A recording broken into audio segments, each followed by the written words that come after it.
5 of our Consideration podcast. This week we are going to be talking about the newest release into the cinema, Elvis. Yeah, like as if you couldn't tell me that just there. I'm channeling Elvis. So yeah, we went to see this last night, and it was we are dog sitting, so we have another doggy. But He's gone. Okay. So we might be a bit distracted with the doggy, but yes, we went to see this last night, and I thought it was brilliant. What did you think? Yeah, Let's start with you. I liked it. I'm not getting introduced. Oh really? We're gonna go there. So this week we are here with the phenomenal, amazing, so super talented, gorgeous me. Wait, what? And Daniel. Yeah. Hi. I like how I just get. I've done such a bad job that I just had my hosting duties just removed. Yeah, well, I thought I would give myself a proper introduction with this podcast since I've not had one yet. So you're lucky I'm not introducing my new glasses over you, to be fair. Yeah. Oh yeah, you get new glasses since we recorded. Yeah, so we have Daniel with us, and it was Daniel I went to see Elvis with, because it's Daniel that I do everything with. Literally. Look at you, mate. Shut me up. Literally everything in life. But yeah, so what did you think? What was your first kind of... You weren't overly hyped about going into this because you're not a huge Baz Luhrmann fan. You don't really like Moulin Rouge. Yeah. But how did it go? How did it take you? So I liked it. I think Austin Butler was incredible in it, in the lead role. The writing was a bit plain, but I feel like, so the thing about Baz Luhrmann, like, I don't like his other stuff, right, because I feel like it's too showy and extravagant. This felt like, even though it had the weird editing and it had like the slight campiness to it, Baz Luhrmann wasn't the star, it was Elvis's story just told in a Baz Luhrmann style, and that's what I was worried about, that it was just going to be a wild Baz Luhrmann film and Elvis was just going to kind of be an element, do you know what I mean? But no, it was an Elvis movie and it just happened to be told in his style, so that was good. I also think, as much as I don't maybe like him overall as a director, I think him or someone like him with a super bold style is what you would need for this movie, because I think without that, this would be quite a plain biopic. Like, see if you just get a random director who never really had a strong creative vision and was just like making an Elvis movie, I think this would be quite... I think Austin Butler would still be great if he was cast, but I think it wouldn't have... There would be something lacking. It wouldn't stand out from like the other 100 biopics we've had. Like, so I know that it's a comedy movie, right? But I feel like Dewey Cox, Walk Hard, really did change music biopics, because it took the piss out of all the ones that had been made before that, all being kind of generic, being very much the same, like the rise and fall and then the burnout at the end, and like it really did kind of like take the piss out of all that. And I feel like after that point, if you do that again, all you're going to get compared to is Dewey Cox. So I think you need an element like Baz Luhrmann to make it a bit different and a bit unique, and I guess it brought that to this film. It did take a bit of settling into. Like, there was certain elements, especially Tom Hanks' accent, and just like the editing style and stuff, that by like 20 minutes in, it was fine, but for the first 20 minutes it was about, oh, this is the kind of movie we're in for. So you just kind of had to get your head around that, but once you kind of accepted it, I thought it wasn't distracting.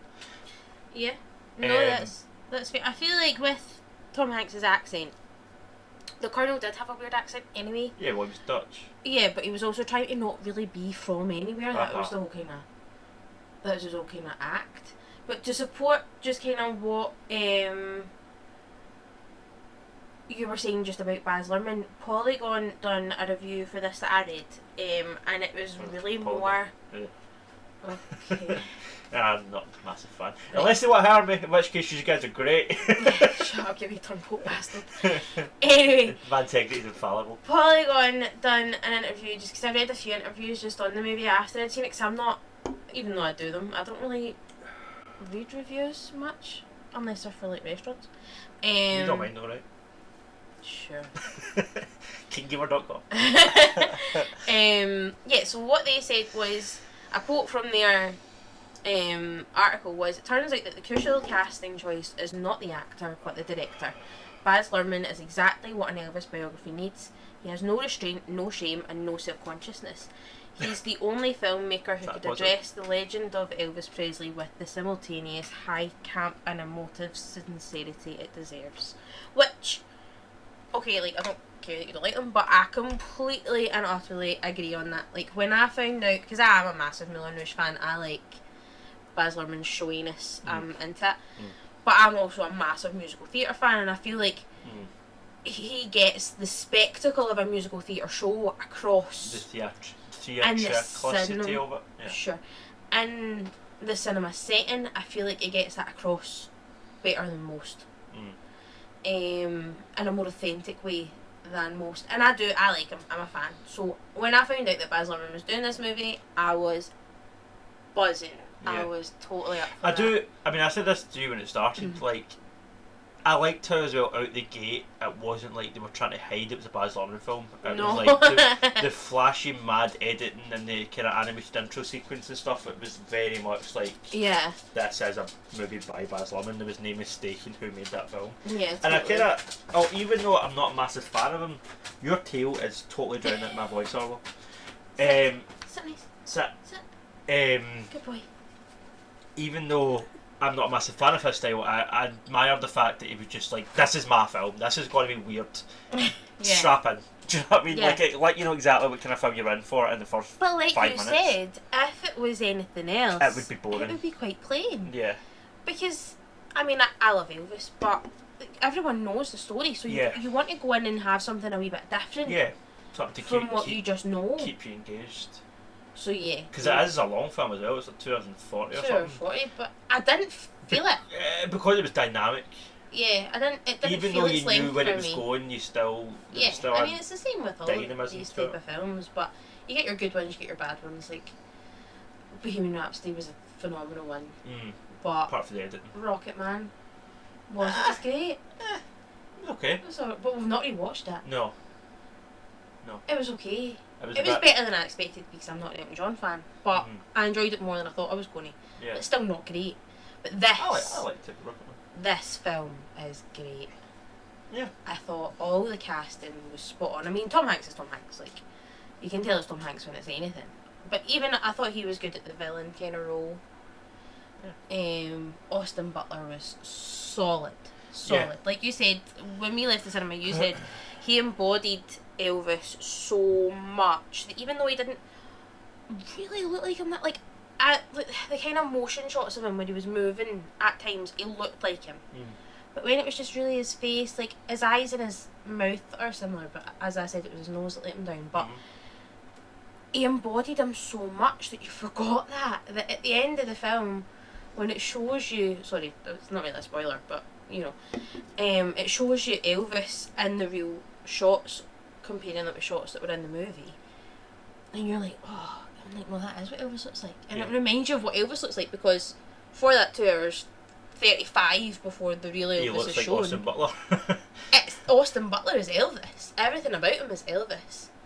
It was like, at first I was trying to kind of break down like why I felt so much like that, and at first I thought it was the voice, because not just the speaking voice but the singing voice as well. The fact he did all his own singing and sounds so much like Elvis is insane, because Elvis has one of the best voices ever in my opinion. So accurately recreate that, especially at the point when I was like, I genuinely couldn't tell if it was Elvis or him, was when he was singing "If I Can Dream" during the comeback special bit with the white suit. He sounded so much like him at that point that I was like, is this just the recording? But I told you, it was only when he took a breath at certain points that are slightly different for the record that you could tell. But the delivery, the way he delivered every single line was just the exact same. Yeah. But then also when he was speaking, he never lost the voice. That. Whether he was shouting or whispering or being intense or being like kind of quiet moments, like he was consistently, he didn't drop it once, and it sounded like we were listening. If you shut your eyes, you could say it was a recording of Elvis you were listening to, like a tape or something. And like, I'm not a fan for method acting, but I know that on the set the kept full the time he voice. was on set, he kept the voice. But I feel like once you nail the voice like that, You can't drop it. you would have to keep it. Just because you would be so lucky to nail the voice like that, you'd be scared that if you dropped it, then you wouldn't be able to pick it back up again. Yeah. And obviously, throughout multiple days of shooting, I don't know if he kept the voice on when he went home or whatever. I just know he did it on set. So, like, he probably did pick it back up every now and again. But, yeah, absolutely flawless. Yeah. I thought the casting for Priscilla was pretty decent. Yeah, you said that. I thought she was pretty good for The actress playing her was really good. She was really good. She got the emotions across really, really well. And I mean, you brought up the point of that they were flattering Priscilla a bit, but I mean, I totally agree with that. They were, because that actress is stunning. She's beautiful. But that's what they do in these movies. Yeah. I mean, you had Taron Egerton play Elton John. Yeah. You had friggin' Penelope Cruz play Donatella Versace. Like, if that's not flattering someone, I don't know what is. Like, that's ridiculous, but it works, and I feel like this actress was a really good choice for Priscilla. I enjoyed her a lot. Yeah.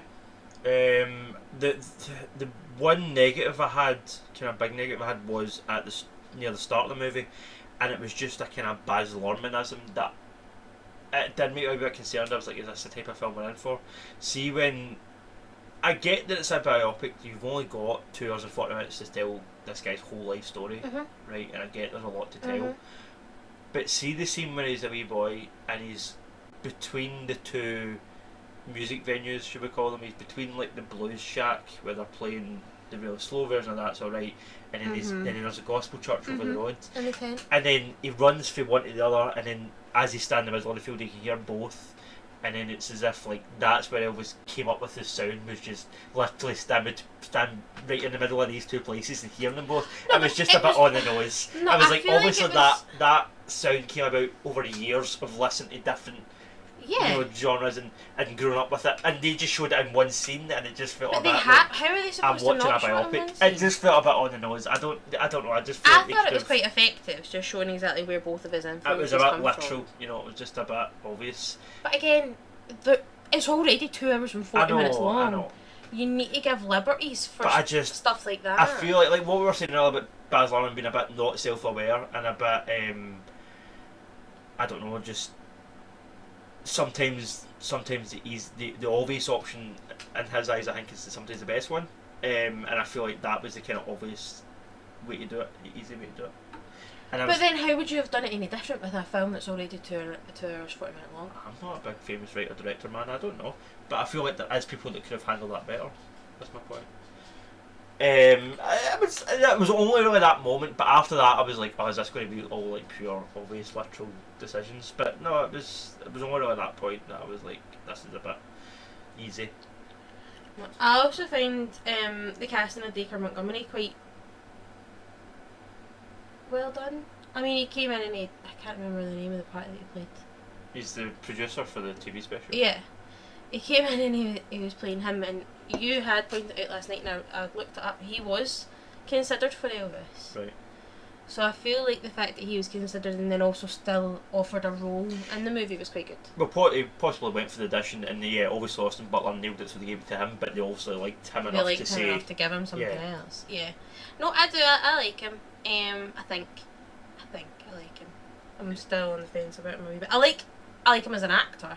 Like, I like how he portrays parts. I've not seen enough of him, to be honest. I've only seen him in Stranger Things and this. Yeah, it was just his statement when he was asked about coming back for the Godfather, that I'm just like, listen, you should just be lucky enough to be asked to be possibly considered. Never mind going, I think they should leave it alone. Like, okay, well, just don't take the work in. Bye. Unless he's got an opinion. I don't know. But yeah, the score in general was really cool. I liked how they blended a lot of the kind of classical blues and gospel stuff with modern day stuff. I liked how they, obviously at that time, the whole kind of part of the whole controversy was that Elvis was kind of stealing black music and bringing it to the mainstream and doing it as a white man. Obviously black music back then was very much the blues, like, I mean, really black people in America invented rock and roll. Like when you really Mhm. go back, you know, the Beatles and the Stones, they all took it from there. In the modern day, that's rap music, I guess, is like the modern equivalent. Like in the kind of late 70s and 80s, when funk sort of died away and kind of became rap, or R&B it was at the time, and then it became rap. That's the kind of modern equivalent of rock and roll, I guess. You know, and an example of a white person stealing black music. The fact that Eminem was on the soundtrack as well, I think is super, because I think that people for years have been comparing Eminem and Elvis because of that. Yeah, that was a good choice, and I love that song. I also love the Doja Cat song that's out for that, and the Diplo song. The blend and bringing it more up to date. I mean, And Jack White's another white guy that does blues music. yeah, exactly. And then you look back to Moulin Rouge, and he brought all of Elton John's songs kind of more up to date with that musical, and yeah, no, I thought it was brilliant. I loved the soundtrack for it. I've not stopped playing it since last night. Yeah, it was effective. And I like when they use. I like when any director uses a modern song and a kind of period piece, but it still feels. It doesn't feel like place. Like yeah. Peaky Blinders or Django Unchained, Yeah. or it's been done before. But talking of, so Austin Butler obviously was in Once Upon a Time in Hollywood, and Yes. the one thing I enjoyed that movie, but one thing that annoyed me about that, and a lot of kind of period movies, I hate when they do old footage and it's in HD, like it looks pure crisp modern camera techniques. Whereas this movie had a lot of like flashbacks and like footage that was meant to be shot on like the handheld cameras that looked legit. They looked like they were shot on old cameras, and when they were like, there was like video footage of them, Elvis coming off the stage or Elvis on the stage performing or whatever. When you were seeing it from like the audience's perspective, it felt like an actual Elvis video. It didn't feel like a clip for this film that's been, you know, maybe a wee bit of grainy filter's been put on it to make it look old. It felt like it was shot on an old camera, like it felt like it was shot at that time. So I think that added an authenticity to certain sections of it. The section at the very end, again, I don't know if this is a spoiler. Spoiler: Elvis dies at the end. When the last time when because Colonel Parker kind of narrates the movie, the last scene is him talking about the last time that he seen Elvis perform, and Austin Butler's got the kind of prosthetics on to portray the overweight Elvis when he's playing piano. Yeah. And the way that was shot with the kind of letterbox and the kind of grainy late 70s camera, super effective. It looked legit. Yeah. Like there was a couple of times, even though Austin Butler doesn't look like Elvis, there was a couple of times I went, is this a real like archive clip? And then you see his face and you're like, oh no, it's Austin Butler. But it just, they've done it in a way that looks so convincing. Authentic. Yeah. And I thought that was good. Talking about looking like him at the end when he's playing his final concert, and he's got all that makeup on. It showed you Austin Butler doing that, and then it went into clips of Elvis, and you seen young Elvis, and it was actual clips of him, and then it goes back to the actual clip of him doing that concert, and I was like, have they went back to Austin Butler or have they went to Elvis? Right. That's when he looked like him the most. Do you think so? But I think that was also a lot of heavy makeup. Do you know what I mean? We're making him look so overweight. Yeah. But he looked so like him in that final concert. It was unreal. So through the whole film, the moments where he looked most like him was the mannerisms he did. It wasn't. That's what I was trying to say earlier, but I was trying to pinpoint why I thought I kind of lost what Elvis looked like in my head when I was watching that film. Also, there's a speaking voice and a singing voice, which are spot on, but I also think the mannerisms, see the way that Elvis would mutter a joke to himself and then laugh, or when he was kind of like burnt out slurring his words, and like all the stuff that you've kind of came to have in your head about Elvis and how he sounds over the years, Austin Butler nailed in this one movie and this 2 and 40 minutes. I think nailing someone's laugh is so difficult because no one has the same laugh in life. And Elvis has such a unique, and when you're trying to imitate a laugh, sounds. It never sounds natural.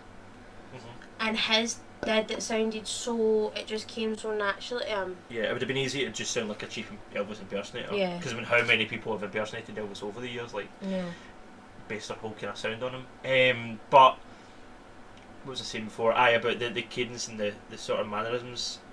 That was the points where I feel like he most resembled the real Elvis. But in terms of like just one kind of look, there was a point when he was on. It was during a comeback special section, but the famous bit when Elvis is sitting in a leather jacket playing a guitar with the Jordanaires around him. That scene when they recreate that, he's in his leather jacket. There's a part where he like smiles and he looks up, and you can't really see his face. You can just kind of see the bottom of his chin. That angle that it was shot at, there was a kind of light behind him. That could have been Elvis. Like, cause you could just kind of see in the hair, the jawline, the kind of smile that it had in his face. Like it was a split second, but I was like, that was a point where I felt like he kind of. And then when he started playing guitar, I feel like he was really channeling Elvis the most. And I feel like strongly. we really need to give its own credit to his hair. Yeah. Like, when you consider that wasn't wigs, like you seen him out on press days, you seen him out at red carpets. He has grey hair. Anyway, during shooting this film, and it was all his own hair. With the sideburns, you? I don't know. I don't stick on. He must have. I imagine they would stick on, but I don't know. But he was out with the DA, with the quiff, like at like Coachella, at red carpets. Right. Obviously the Met was after, but those things. I've seen him in a couple of interviews and he had the hairstyle. And the hair, with the dark hair, and considering he's so light, he's blonde, isn't he? normally, he still really suited it. But it was all his own hair. And see when Elvis gets all that sweaty way, and there's like that photo where like all of his hairs fell down the front of his face. I was like, oh my god, like his hair should have its own place in the credits, I think. It did help kind of make him look, more capture like the look. Yeah, definitely. Yeah. Definitely. If you looked at him from like above his nose up, it could have been him, I think. Yeah, you said across the eyes. I don't know. It's his features, I think, that don't look like Elvis, but it didn't matter. Like, no, because he embodied him so much. It didn't matter. Totally. Like, you could have probably picked somebody that looked more like Elvis, but it wouldn't have been as good. Do you know what I mean? Like, and you could have got a worse actor that looked like Elvis more, but it wouldn't have been better. He's got the mouth down to like with his lips, like that looks like him. It was the way he spoke and the way he sang and the way he moved, as opposed to the way he looked. It was all of that that sold it. Definitely the the best. way he moved. And he was, without a doubt, the whole cast were decent, but he was without a doubt the high point of the film. I think if you didn't have him, this film wouldn't have. Like, I don't know what. I've not really come up with my rating yet, but whatever my rating is going to be, it's probably about 3 or 4 points higher just because of him. Because of him. Totally, 100%. A special mention goes out to the actor that played Little Richard. He was pretty spot on, I think. Look up who it was. Yeah, he was great. He looked like him. He had like all the kind of slim features. He was so pretty. He had the wild hair that Richard had. That and up the way cliff that he had. Oh, he sang hell out of that song. Yeah, great, really good rendition of Tutti Frutti. Absolutely brilliant. Such a good, like, Little Richard also probably most known. Like, his voice was good and whatever, but it was his energy. And that's what the boy he really had recreated. Such good energy. And when he like pulls the tie off and stuff, and he just he was so good. The guy that played B.B. King, Kelvin Harrison, he was also he was great. excellent. Yeah, he was so good, and you really got a sense of their relationship across. What? See the guy. Remember there was a split second of Gary Clark Jr. in the film where we were like, oh, that's his cover come together. So see the guy. I'm pretty sure Arthur Big Boy Crudup was the guy that you seen playing in the shack. It was Gary Clark Jr. No. He's in the movie. No. And Yola was Sister Rosetta. She was good. I thought that. I don't know who Yola is. I know who Yola is, but I she was great in it too. I thought I knew her face. Alton Mason is the name of the guy who played Little Richard. Yeah, he was great. He was so good. Yeah, and so he right, okay. That's pretty. I want to watch it again now. And talking about wanting to watch it again, I seen NME also done an article. It wasn't really a review as such, but it was how to fill the Elvis-shaped hole in your life after you see this movie. Until you can watch it again. Yeah. This is what you can do to kind of help your way through that. So I thought that was pretty funny. They were giving you podcasts that you can listen to that was about Elvis. They were giving you like movies that you can watch. Yeah, it was quite fun. I liked that. Yeah, I also thought the parents were pretty good. What I sort of was quite glad of, but maybe we've seen it before. Like, there's a Kurt Russell Elvis movie. I don't know if you've seen that. I've not seen that. I've seen it on the list. So, like, from the NME thing, but I've never seen that. Kurt Russell played him in like the 80s or something. They made a movie in the 90s. Television movie. It was a television movie. But really, that movie really focused. The whole kind of point of that film was Elvis' relationship with his mum. Right. Like that was the basic whole film. It was more about his mum drinking problem, how he always promised her a pink Cadillac, how even when he bought the Cadillac she still wasn't happy, and then eventually when she dies and how lost Elvis is after his mum dies. That was really what the Kurt Russell movie's about. It's way more. It's probably way more kind of. It's not as energetic as this movie. It's more slow paced. And it's more introspective, I guess, and more maybe personal. But even though I love Kurt Russell, I think this is a much better film because Elvis needs a kind of energetic, fast-paced movie because of the way he lived, for better or worse. Was kind of more accurate. I think a more slow-paced television type movie is not really the best medium for it.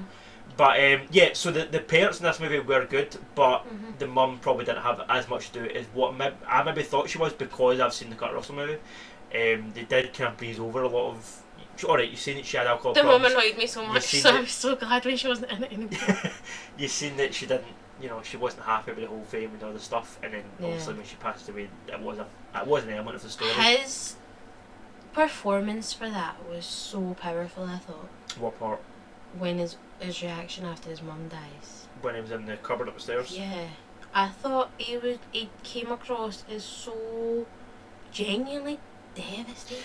That's what I kind of liked about Austin Butler as well, in terms of his range. When he was on stage, he felt like a god of rock and roll. Like he felt like an icon, which Elvis was. And yet, when he was off stage, he felt like a fragile wee boy. Yeah. That was lost and didn't. And he played that vulnerability so well. He needed people like his mum and Tom Parker and stuff because by himself he would crumble. Like he just didn't have the social skills and whatever that he needed to navigate the world that he was entering. Like he needed people to keep him right, and then that's why he gets so manipulated. And yet you've seen the pure genius that he was, and he obviously just didn't. And I think it's partly because of the type of mother that he had. You've seen the genius that Elvis was, especially in the scenes where he's on his own with BB King. And BB King's like, listen, you know what you're doing. And he kind of goes, alright, I do know what I'm doing. And he played that vulnerability so spot on. I mean, I know we keep going on about his performance, but it really was the best part. I feel like, that is the crux of the film. Like, you've seen him kind of being a bit more of the Elvis that he knew he could be. But he doesn't, again, because of the type of relationship he had with his mum, who was so controlling. She dampens that. Yeah, that's how the Colonel can get his claws in. Yeah.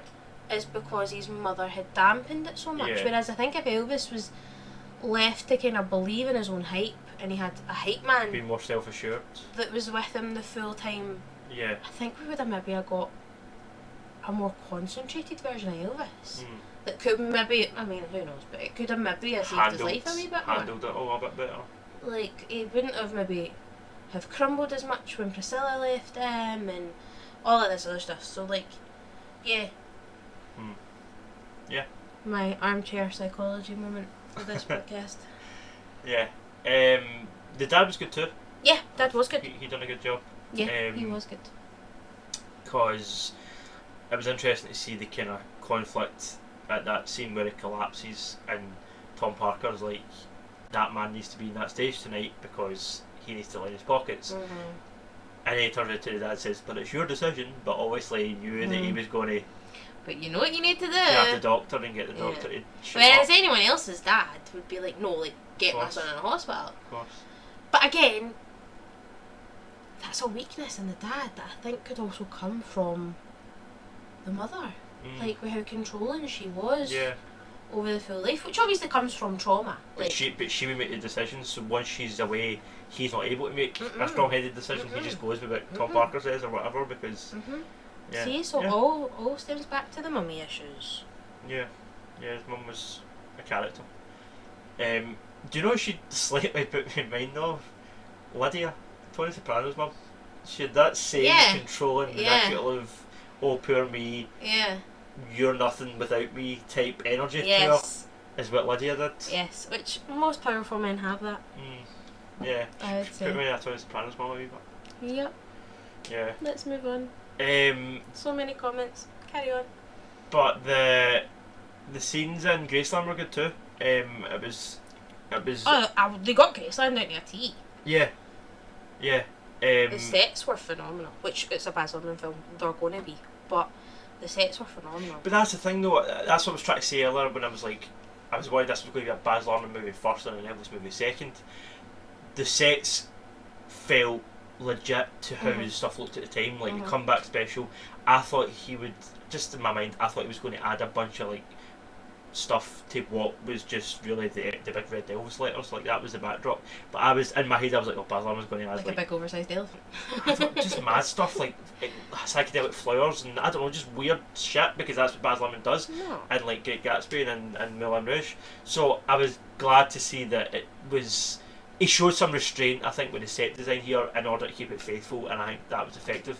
The parts that he didn't show restraint and he was just kind of unabashed like Baz Luhrmann was like the editing, the way that the Colonel told the narrative. Like I feel like the Colonel was really his, what's the word, entry point into this film. Yeah. Like I think everybody else, which I think is an interesting point into the felt film. like a grounded character, but because in real life the Colonel probably was the most out there character, he was the obvious point for Baz Luhrmann to say, right, this is where the kind of stranger elements of the story are going to come from. Do you know what I mean? And I think you always, whenever you tell a story from like the villain's point of view, because let's face it, that's what the Colonel was, it always gives you another interesting element to the film, because it kept going back to the Colonel, because obviously it's from the Colonel's narrative when he's dying and he's almost having like his life kind of flash before his eyes, but well, what year the Colonel did? In the form of Elvis.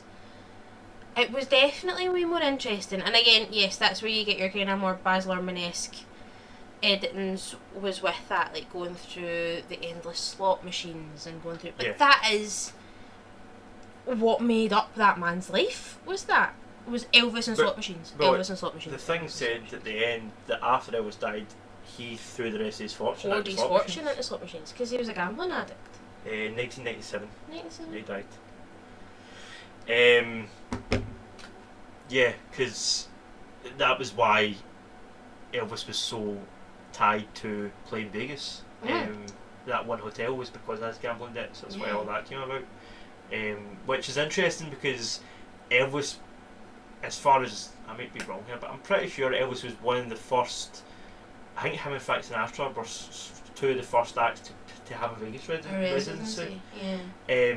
And you always kind of think of a residency as like a nice thing, like after a performer's been touring the world and they can settle down and have a residency. They can kind of settle down and have a quite a few years before they retire. Whereas for Elvis, it was way more like a prison. He was chomping at the bit to go elsewhere. Yeah. Because you don't realise, like the fact that Elvis is Elvis and he's so iconic and so massive. He'd never played a world tour. You don't realise that he'd never left America. Yeah, never played a world tour. Which is mental. Well, I think he did leave America a couple of times, because I know that he's been to Scotland, he landed in Scotland. He landed in Prestwick. And then had to take off to go somewhere else. Yeah. But he didn't tour anywhere. No, he never played anywhere. He never played music anywhere else. No. Like career-wise, he didn't go anywhere. That's mind-blowing. That he's one of the biggest acts in the world and he never... It's crazy. Yeah. And then you had... It was kind of sad because it was like when he goes to the hotel for the first time and the Colonel's kind of talking him into it, he's saying like, oh, it's been such a long time since I've played in front of an audience, and he's getting sold that as a good thing.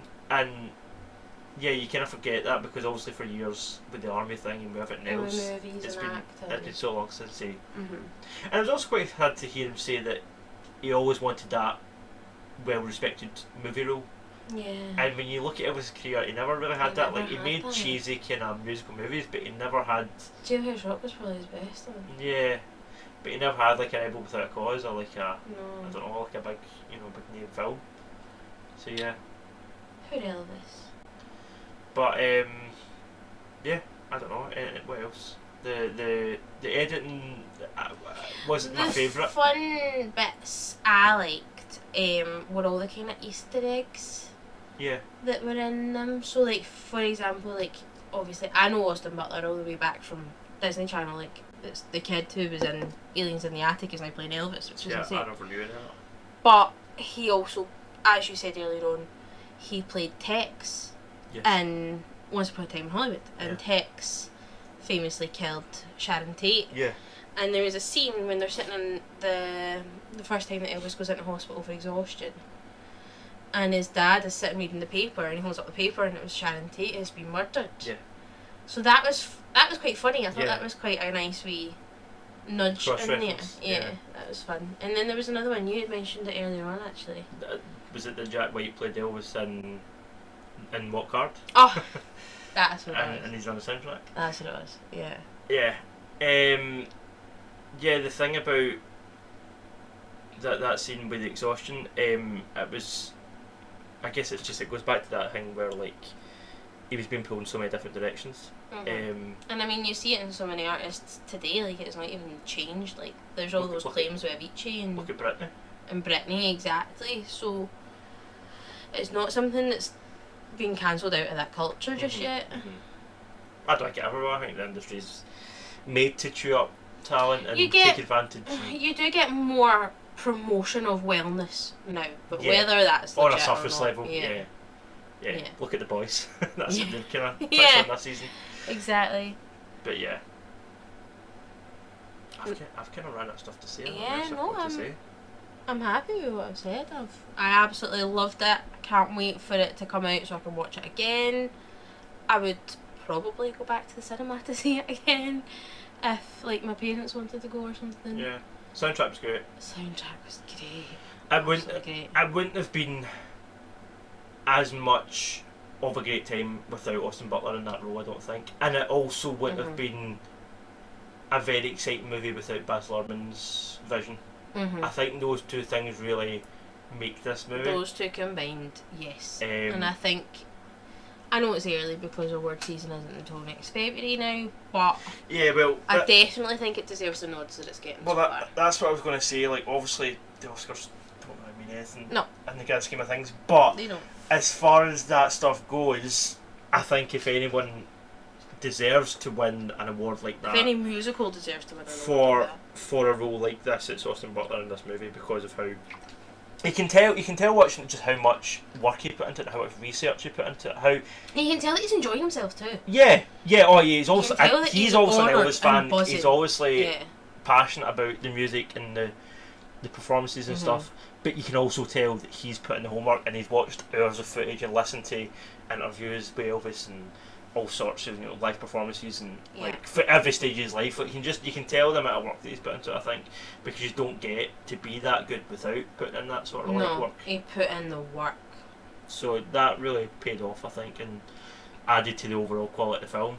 Yeah, as you said, it wouldn't be the movie that it is if it wasn't for his performance. Well, that's what I keep saying. Like, it would be so easy for them to, like, biopics are quite a in thing just now with Bohemian Rhapsody and Rocketman and whatever else is getting made. It would be super easy to just pick somebody that looked like Elvis and just be like, here you go, do some Elvis covers, or we'll just use Elvis's voice, just mime, or to just grab a kind of so-so director and just be like, just do a typical music biopic. Do you know what I mean? Just write a standard, kind of bog standard, like ups and downs, and he dies at the end, like kind of typical going through the motions. Whereas they didn't do that. They came at it for a kind of unique angle, which I fresh thought perspective. was good. Totally. And I think this film needed that. And it's such a pretty film. It's visually a very pretty it's film. a good looking film. Yeah. But without being too much. Like, that's what I keep kind of saying. I feel like Baz Luhrmann's films are sometimes over or too busy visually. And I feel like this movie, I actually felt, even though there was a lot going on the screen, compared to his other movies, this felt quite minimalist. Just because it. But I do also think that's down to the power of Austin Butler. Like, he pulled you to him, no matter what else was going on in the scene. You're still your eyes are kind of drawn to him, which I feel like they would have been with actual Elvis. Like, he would have had such a presence that no matter what else was going on, you would always kind of go back to looking at him. Yeah. Also, I feel like they done a good job at kind of nailing the tone in America at the time.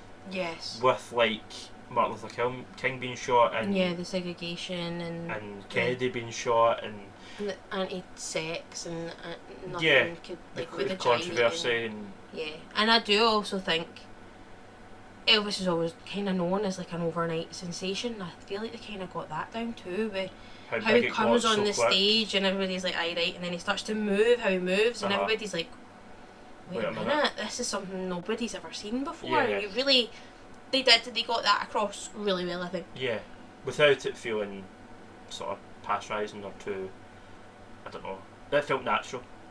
It didn't feel too forced. 100%. And yeah, I also liked how, even though it was flashy, and I keep saying that Baz Luhrmann's a bit like visuals are the most important thing and whatever, there's not that much depth sometimes.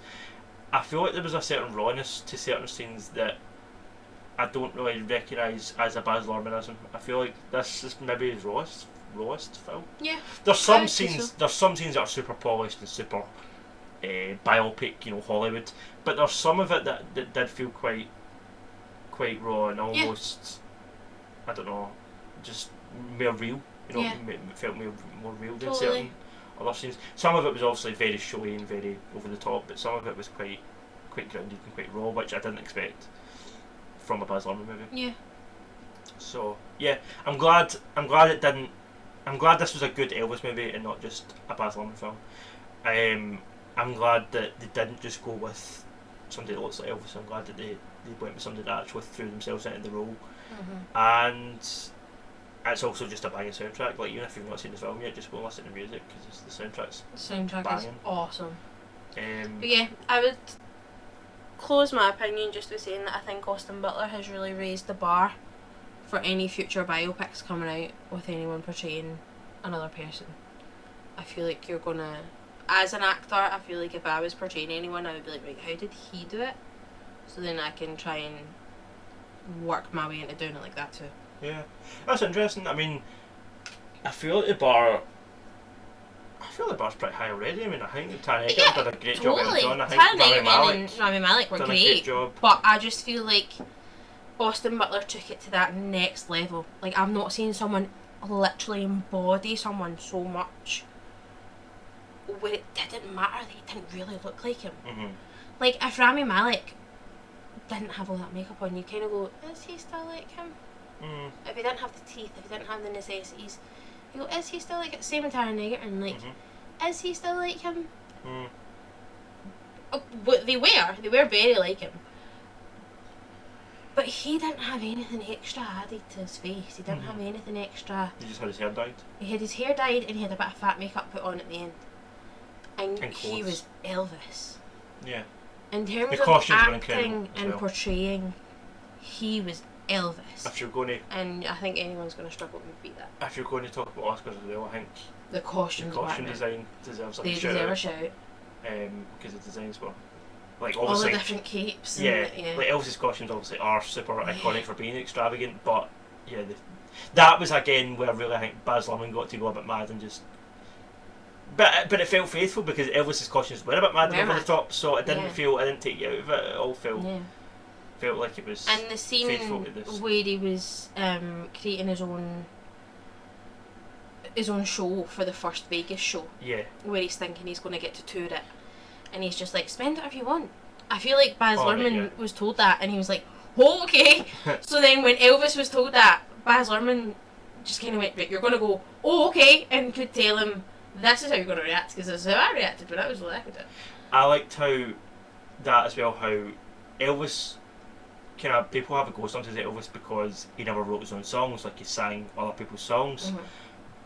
But it was quite nice to see that he did have knowledge of what makes a good performance, and that scene where he's saying, right, give me this drum beat, give me this piano key, give me this, and he kind of, even though he might not have wrote the song from scratch, he's adapting a song and bringing it to he's composing it for a certain audience, and that does take talent, that takes a clever ear and somebody that's got experience and knows what they're doing, which obviously they did at that point. So totally they got that across as well, and that really one scene, but it was nice to see it because it kind of took away that idea that he's just a showman. Like he did actually have a good brain for this stuff. He knew what worked and how to do a good show. Yeah.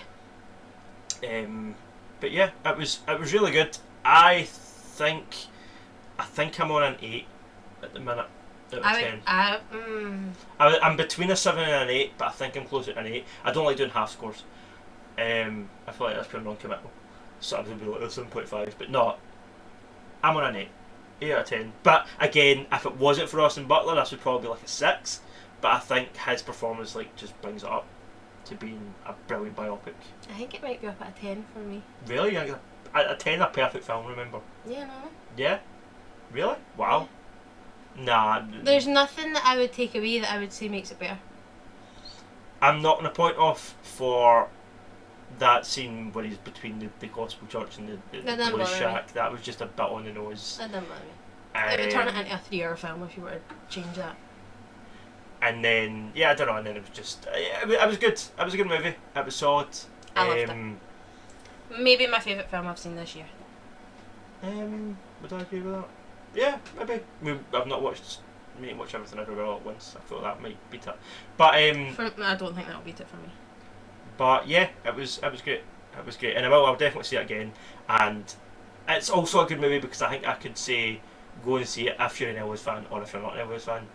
You'll probably enjoy it either way. Yeah, you'll still enjoy this film. I think. Yeah, I would say so. Yeah. Did you say the number of this episode? Number 5. You did you? I did. Did you? I did. Okay. Oh, you can watch this back. I will. Don't you worry about it. I need to edit it. Of course I'm going to watch it back. After you decide to You go do the outro then? You do the outro then? but I'm thinking the next one that we might talk about, which is also out this week, is The Black Phone Oh, okay. with Ethan Hawke. I'm really excited to see that. Yeah, I film. look forward to that too. So I'll be up for talking about that. Cool. So, Okay. well, I've not done the outro before. But I know, but I just... this was episode 5. I was joined by just plain old Daniel and the fabulous new glasses. If we're not here next week to talk about Black Phone, we'll be here to talk about something. Because I'm just thinking Thor's out soon, so that might be the next one. But And that might be in the next one. we'll talk about Black Phone at some point before the end of the year, even if it's not next week. Yeah. On episode 6. But yes, also check out Pop Shop Podcast. That one too. Our other podcast that we do, and you can check out Mark on KeenGamer. I might link something below, and you should subscribe to the channel. And if you really like us, you can share us. That would be great. Leave a comment. Let us know if you've seen Elvis. Did you enjoy it? Did you agree with our scores? What's your favourite song from the soundtrack? Or if you didn't like it, tell us why you didn't like it, and we'll tell you why you're wrong. Yeah, subscribe to the channel. If you're listening podcatchers, subscribe on there and leave us a review and do all that good stuff. And we'll be back with more movie talk soon. Yeah. What is it Massimo says? See you on the next one? page. See you on the next See you page. on the next page because it's a comic book thing. Well, we're not comic. I know. We need to see you in the next reel, see you in the next frame. Oh, I don't shush. know. Okay. Bye.